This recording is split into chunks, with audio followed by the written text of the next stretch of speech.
भावांनो, हे बघा आता चाललोय सांगलीला, आमच्या मामाच्या गावाला.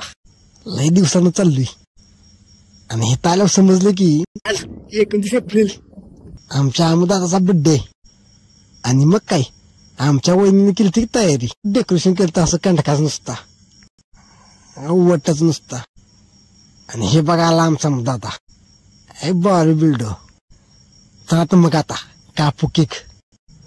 हे बघा आमचा दादाने वहिनी केक कशी काप, शेवटले भावानं. हे बघा केक कापला आणि आमच्या वहिनीने दिली की आमच्या दादाला सरप्राईज.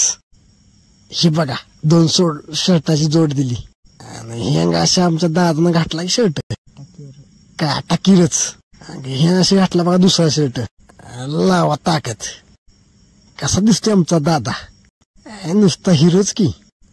आणि बर्थडे म्हटलं तुम्हाला माहितच आहे की मेनू काय काय असतात ते. हे बघा आमची दिदी कायम किचन मध्येच असते. तर दिदीने केल्या बघा पुरी भाजी, आईला दंगाच नसता. ही पुरी बघून तुमच्या तोंडाला पाणी सुटलं ना. आणि हे बघा आमच्या दिदीने थाट कसं सजवलंय का टाकीरच. भावांनो, व्हिडिओ आवडला असेल लाईक, शेअर आणि कमेंट नक्की करा.